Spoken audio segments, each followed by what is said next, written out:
religion versus relationship.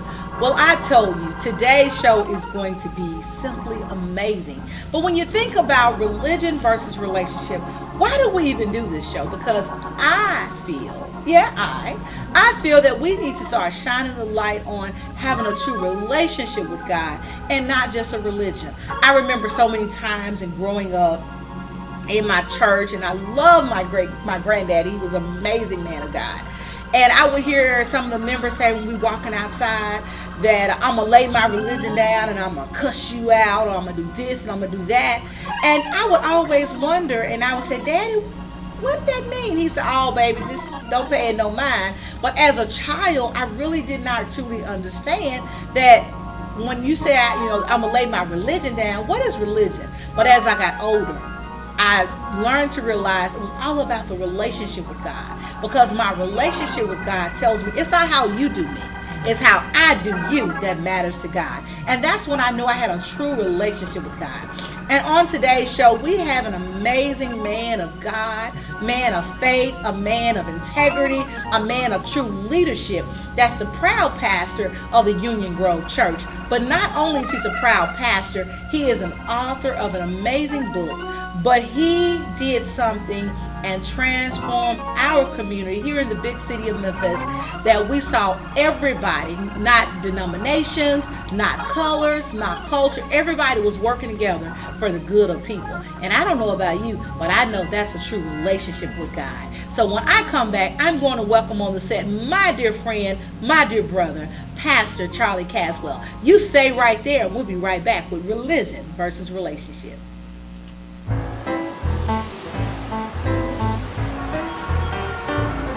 When you can't do it all, do what you can. Caring for others. Pass it on. A message from the Foundation for a Better Life.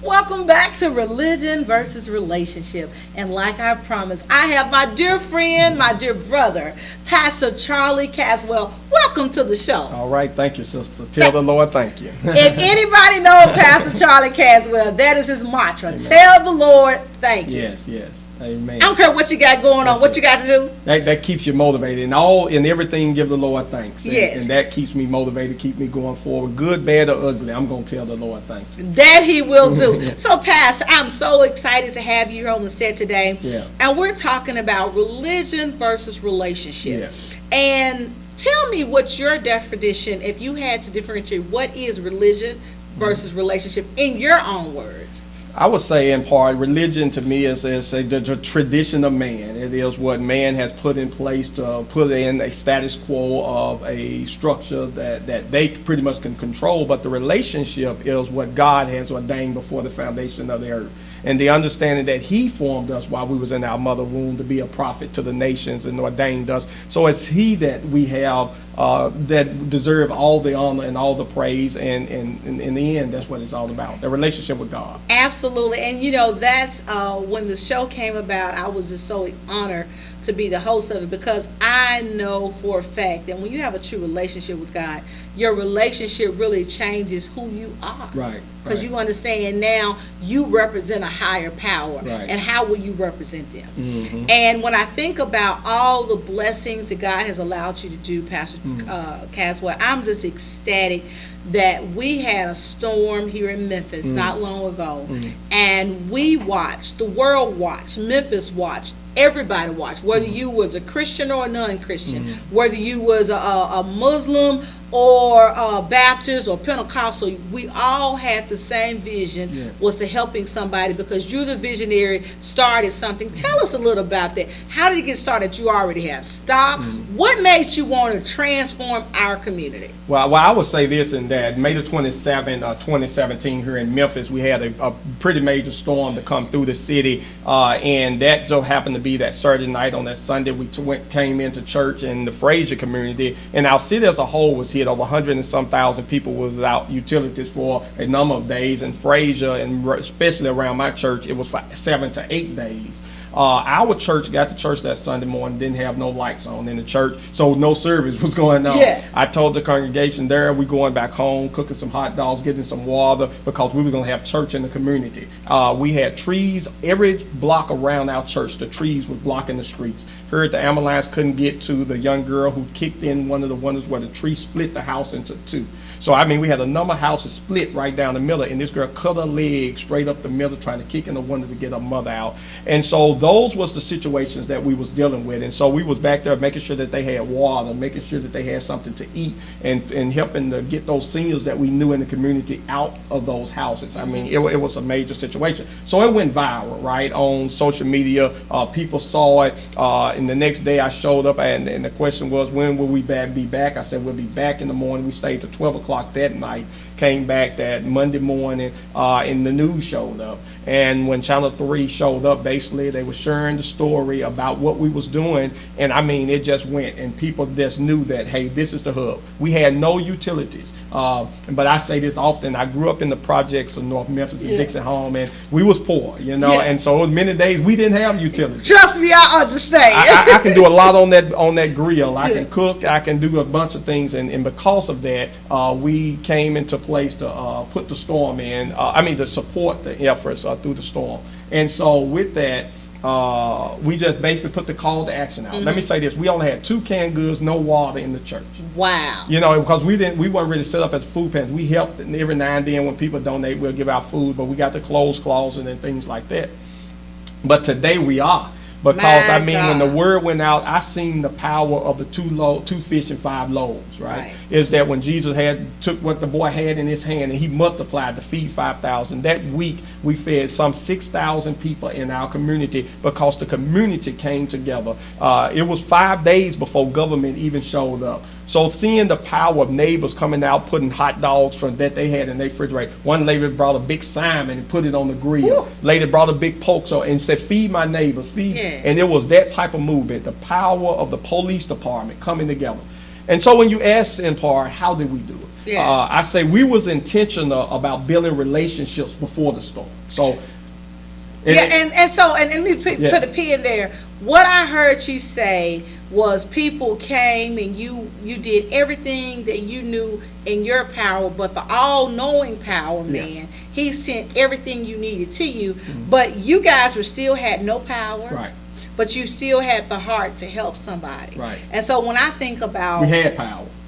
Well, you had the Holy Ghost power. Holy Ghost power. Holy Ghost power, but you had no lights. Right. And it was so funny when you said living in the projects. Of course, I lived in the projects, and it was times that I tell you, when the lights was off, we just knew how to survive. Right. You know, I remember, I still sometimes when I see the MLG&W truck when I'm in the neighborhoods, I be just cringing. I remember those days praying that they didn't come to our house that day. Right. You know, that we had to live by candles and run extension cord over. But you made...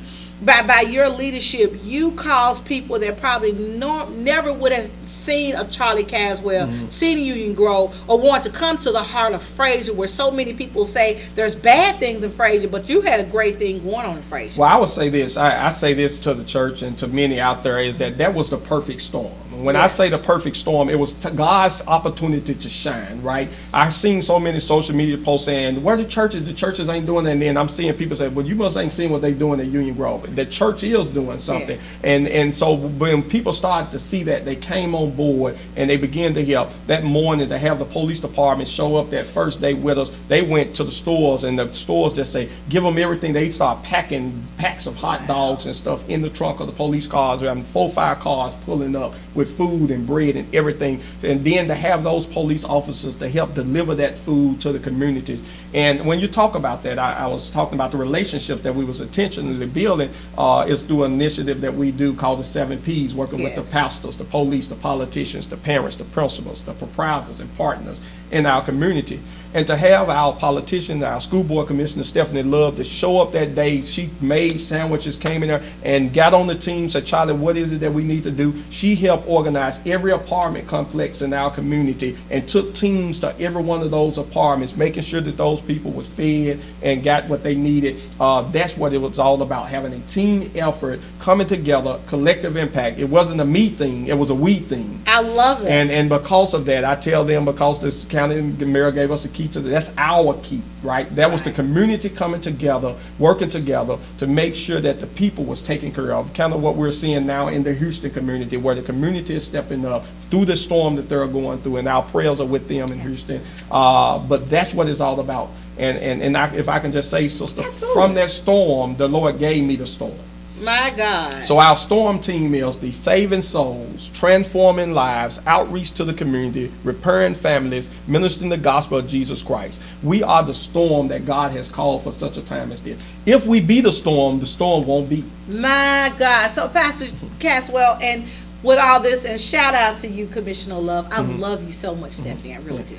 Because she's really a girl that really comes from the community that hadn't forgotten the community. Right. And I see how you, as being such an amazing leader, you know how to pull all the politicians, the police officers, the pastors, everybody together. Because not only that, I saw you having electrical generators, and you had ice machines, and you know, and prior to, I was like, who footed that bill? And God gave you provision because you had vision. You know, I say this to those who are out there. When you step up in a storm, I tell the church often that was the biggest 1 week, 7 days we was without power. That it went into the sun 7 days that the lights came back on. But knowing this, that we were the light from day one. Yes, God. And because we understood that God gave us the biggest revival paid for, they said that when I was in the meeting with the females and basically looking at some of the numbers, you're talking about feeding almost 1,700 people a day.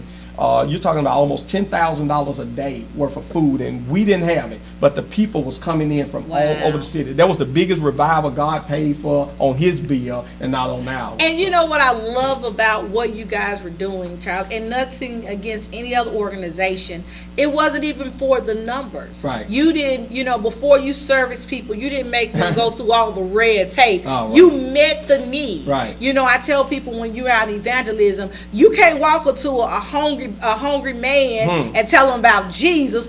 Feed the need and then tell him about Jesus. Right. You know, go. I mean, and that's how. But what you did was you did not see there was a need in the community. You didn't say, "Well, fill this paper out. Let me see this. Let me see that." Right. You said, "Let me take care of the need." Right. And because of your heart was taking care of the need, God met every need that you had. Right. And it is. You don't tell me how much you care until you show me how much baby. you care. And so the thing is that when the news asked me how long will y'all be out here, I said till the lights come back on. My God. And knowing that we were the light. Yeah. And God was shining through us through this opportunity to let them know that God is right there with them. And, you know, to see the faces of the people, I tell you, I don't want to tear up here, but it was many nights I stayed to 1 and 2 o'clock in the morning, letting those women with the handicap chairs to plug into the truck generator. Shout out to Shelby County Mayor Luttrell, who sent that truck, that generator for us. For 7 days we had it where people can plug in their cell phones and everything. When I tell you it was no lights in our community, it was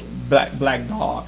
But to see them, they're not wanting to leave the community, scared somebody may break into their homes and stuff, for 4 and 5 days saying, hey, this is the first hot meal that I'm getting in days. And, you know, to have us there as a body was powerful for our community. And that's what it's all about. The community coming together, the people working together, and showing forth the glory of God. But we did that through intentional relationships with others. That collective impact work is important to any communities around the country. I don't care if you're a church next door, you have to find a way that you can work together and come together. That's the only way we was able to do it. Other churches supporting this work, and I shout out to all of them. If I start naming, I'm gonna get in trouble because everybody stepped up in this city. When they was talking about churches wasn't doing nothing, you didn't see the ones that was writing checks, bringing water, and supporting this great work. And not only in our community, and we was out in North Memphis and other communities dropping off food and plates because they seen what we was doing in our community. Well, I tell you, Pastor Charlie Caswell, he has so much to say, you all. I want you to stay tuned because when I tell you this man is amazing, he is truly called by God. And then I want him to share with you all how you can get this started in your community. Stay tuned to Religion versus Relationship with yours truly, Telisa Franklin. Amen.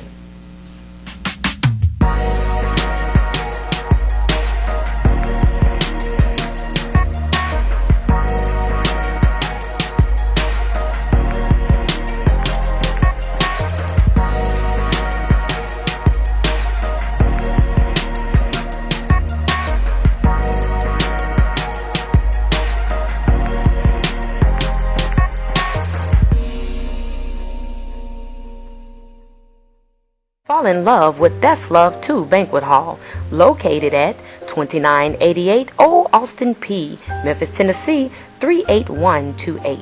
Now booking, receptions, meetings, prayer breakfasts, bridal showers, baby showers, book club meetings, or just a girls' night out. Fall in love with That's Love Too Banquet Hall. Call or text 901-281-6337 today. Welcome back to Religion versus Relationship. Of course, I'm here with my dear friend and brother, Pastor Charlie Caswell. Pastor Caswell, as we were talking, I'm just, once again, thank you for what you did for our community from May 27th on. Right. But you have such a powerful track record of bringing people together. I don't care of all cultures, all faiths, bringing together with the 7 Ps. How can someone that's watching right now and they say, you know what, I would love to see how I can implement that into my church, because of that, now your cupboards are overfull. You have more than enough food. You're able to service more people ongoing. So how can a person that's watching say, I want to implement that in my church? What do they need to do? Well, I'm going to say, first off, start off without fear, prejudice, or ignorance. You know, you got to have an open mind. You got to be open to what God is doing in this season. You know, you never know who God is sending your way. You can't be caught up in this lives matter, that lives matter. You got to know that all lives, when it comes to God, we are one mankind sent by God to do a calling purpose. I don't put no man down for what they're doing, but I know that what God called me to do, you got to do it. And with that, I mean, you know, again, being intentional about building those relationships. Collective impact is the answer of the day. When you're able to build your capacity about working together, you may have a small church, but I'm telling you, the police department is not small. The principals in the schools are not small. The other pastors, all of those partnerships together can make anything happen. We've seen that firsthand. I want to shout out, no doubt, to my church and all of the church members who stood up during this storm and what they did. Because again, this was not I couldn't have never done it by myself. 6,000 people, I would have went crazy. And I drove some of them maybe crazy just by doing it, you know. Right. But the thing, I thank God, is being, again, discipling them and teaching our members and those in our community that it's about giving back. And we do that through our lifestyle. So you see my social media pages every day, trying to give out a word, again, telling people daily to tell the Lord thank you. It's about encouraging and empowering and building up our community, giving people the affirmation. You have to do that in every relationship you build. That's the start to getting anything done. Absolutely. And when you talk about that, not only do you talk about the 7 Ps, but you guys actually go out and help people with traumatic stress syndrome, because what I'm noticing that a lot of African Americans, our culture has been beat down and had all this negative stigmatization, but you're going in to shine a light and then teach people how to deal with it. Kind of talk a little about, because there are some signs that we need to understand, not what's wrong with you, but what happened to you. You know, in our community, and I just start with myself, is that growing up in Dixon Home Projects, you know, I've seen my best friend shot right in front of me. Another one, I walked out, his head blown off on the steps. Then having a gun put to my head and somebody pulling the trigger, and then it didn't go off, but when he turned and ran and shot back, it went off. So I grew up with anger in me and frustration, and then not knowing that anger was not normal. But coming out of my community, it was a normal behavior, right? We acted out, we did things, and you see it today, kids acting out in anger. Why? Because of adverse childhood trauma. And that adverse childhood experience that many have, that it talks about. And Dr. Athea Stewart with the University of Tennessee have helped train and equip our community, and those in our community, especially on our staff, and the work that we're doing to identify children and those in our community, family members who are dealing with this adverse childhood trauma. We're seeing cycle of behaviors because nothing was never done with the previous generation. It talks about for every unit or every trauma experience, you have to have a certain units of services to break that cycle. Right. And you see in most of our community, being molested myself as a child, saying, oh, it's going to be all right, don't go on.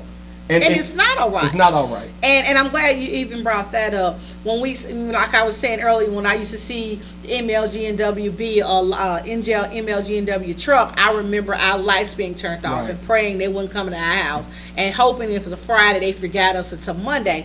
But even down with the molestation, I went through a period of my life when I was brutally raped, and there was times like it'll be all right. It really wasn't all right. No. So then I had to, at age 19, go seek some help, Right. so I can talk out my frustration, so I won't be so bitter in Right, life right. that I was able to get better. Right. And so with what happened to all of us is that we understood what happened, but we understood that we needed support and help.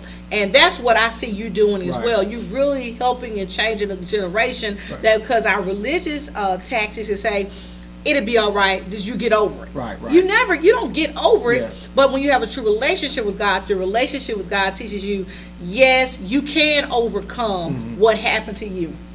And the way you do it is through a true relationship with God and taking the principles and all the opportunities that He has given us to get help. Well, it talks about in the Bible, it talks about you overcome by the blood of the Lamb and the word of the testimony. And then many times we don't want to tell our story. Right. We don't want people to know our mess. And you're not knowing that your mess is a message. And Yes. God is given to you and allowed you to go through that to build up a people that He knew before the foundation of the earth that people was going to rise up. Right. So I understand that we are called for such a time as this. So me using the message and the mess that I went through to be able to become a message that I can give back and do what I do in our community is because of what God did for me. And so when we understand that, then we become the storm. Then we become intentional about saving souls, transforming lives, outreach to the community, repairing family, ministering the gospel. We become intentional because we know we went through a storm to be the storm. Absolutely. See, the problem is when you go through and don't come through. When you go through something and stay there and don't come through, not knowing why you went through it, you're going to go through it again until you understand that cycle. And so I'm one that learned quick. Yes. And because I try to teach others to learn what you went through. Don't make that the same cycle over again. When you talk about the fact of making the community more aware, making this breaking the culture, it is important, pastors and police and politicians and parents and principals and proprietors, all of you out there listening, when you're dealing with a child, with a situation, it's not going to them and saying, boy, what's wrong with you? Girl, what's wrong? What happened to you? Found out it's a story behind everything.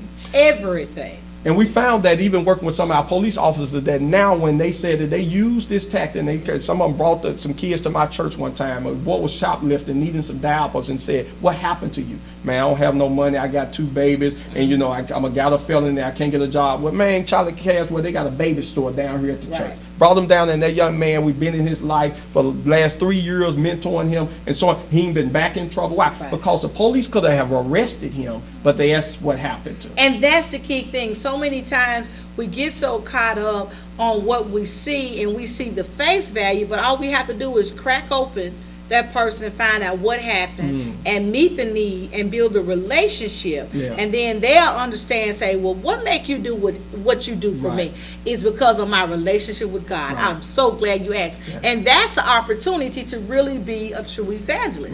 And I am just ecstatic about the transformation that's taking place in the Fraser community.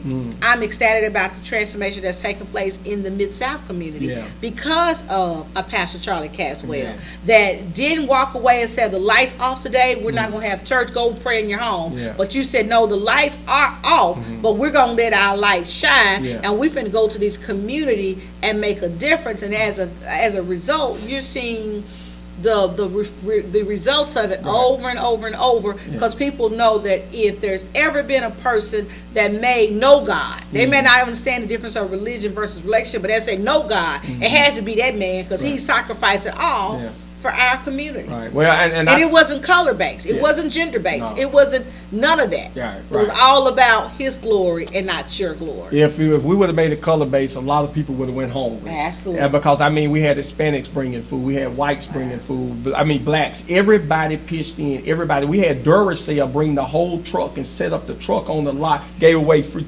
Shouts out to Duracell. Gave out. Home Depot brought in truckloads of bottled water, Lowe's, and all of them that came in in and showed this community that they cared about them, that they love them. And many said it, we got people in this community that work at our stores. We cannot just sit back. We have to do something. And that's what it takes is, again, us all putting our hands on the plow and doing the work. And now, because of our leadership in doing that, this have become a regional work. Now, having Rotary International to partner with us, the Rotary Family Youth Initiative, that have now adopted the model of my book, which the book is How to Be More Visible, Vocal, and Valuable to Your Community, and now implementing that in all the 40 clubs throughout the northern Mississippi and Shelby County area. So again, God said your gift will make room for you and place you among great men, and I thank God for those who see the value in the work that we're doing to, again, be intentional about building relationships for the greater good of all mankind in our communities. And it's not just Fraser, it's Raleigh, Fraser, and North, it's Memphis as a whole, and people are seeing it and people are reaching out in a mighty way,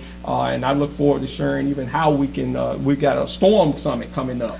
Good. And please tell me about it so I can share with our viewers. They need to be at the Storm Summit. And the commercial is going to be running on this show. So the Storm Summit that will be coming up is to be announced in October. But it's a 7-piece summit. We're going to have a pastor, leader, police, politician, parent, principal, who will talk about their roles and having a collective impact on the storm.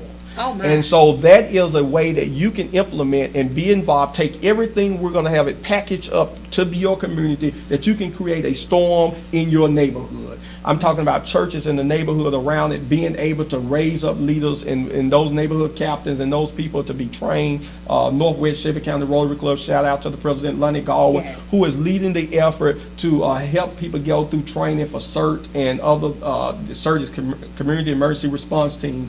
That leadership of our Lonnie Galway, the president, helped us in getting trained and prepared, that we was ready when the storm comes. Don't wait for the storm to come. Be ready. Be ye ready. Yeah. The word already told us. Yeah. It told us that when you are called by God for a purpose, and you got to understand that situations are going to COME come at you. Yes. But when you ready, you stay CALM calm. Yes. And God has taught us how to be calm through the storm because we was ready for it. My God, my God. Pastor Charlie Caswell, there's so much more to talk to you about, but I tell you, as we conclude the show, Amen, I want you to look in the camera, and I really want you to pray a prayer to the community leaders to step up and help each other, be each other's brother's keeper. Will you please pray for our community today? And I will just say this to all our community leaders and everybody, the pastors and all that's listening today, is understand that situations are going to COME come your way.